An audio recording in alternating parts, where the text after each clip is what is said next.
Makanya kita masuk ke chapter 5, The Strategy.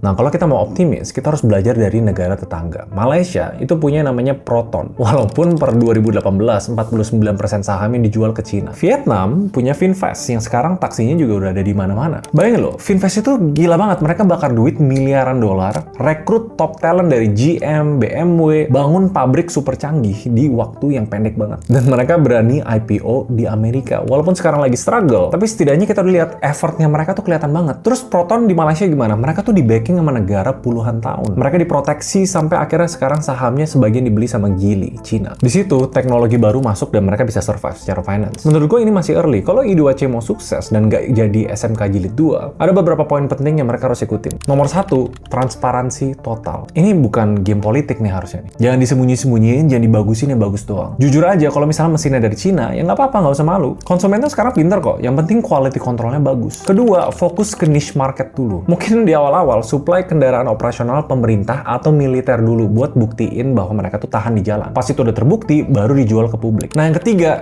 gue sih berharapnya jangan jualan nasionalisme. Sorry tuh saya, orang Indonesia tuh nggak akan beli barang jelek cuma karena ada tempelan bendera merah putih. Mayoritas dari kita beli barang itu karena value for money. Kalau I2C bisa ngasih fitur setara Ioniq 5 tapi harganya setara Wuling Bingwo, baru orang beli. So, untuk menjawab pertanyaan, apakah mobil I2C itu rebadge? Nggak sepenuhnya. Ini lebih yang namanya platform sharing dengan desain yang custom, yang katanya haknya dipegang sama Indonesia. Apakah ini SMK Jilid 2? Potensinya ada, tapi pendekatannya menurut gue kali ini lebih profesional. Makanya dari semua data ini, gue pribadi itu tetap pegang satu kaki skeptis, tapi satu kaki hopeful juga. Gue pengen banget sebenarnya lihat Indonesia punya industri otomotif yang real, bukan cuma tukang jahit, bukan cuma pasar, tapi di saat yang sama gue juga realistis. Berapa tahun terakhir ini banyak banget banjir mobil EV di Indonesia. Jadi saingannya raksasa global semua. Buat pihak I2C atau PT TMI, kalau kalian nonton ini, please prove us wrong. Jangan cuma jago di pameran, jangan cuma jago di render 3D. Kalau misalnya bisa bangun pabriknya, tes mobilnya di jalanan yang rusak-rusak di Jakarta, transparan total soal speknya, nanti di tahun 2027, kalau beneran rilis, kualitasnya bagus, harganya masuk akal, gue janji gue bakal nge-review secara objektif dan nge-support sebagai project yang bisa ngebanggain Indonesia. Tapi sedihnya, kalau project ini tiba-tiba hilang, well, sebenarnya netizen itu nggak bakal kaget. Ya, itu fakta menyedihkannya sih. Tapi menurut kalian gimana? Kalian percaya nggak bahwa project I2C ini bakal sukses? Atau ini bakal jadi kendaraan politik lagi? See you guys next video. Bye.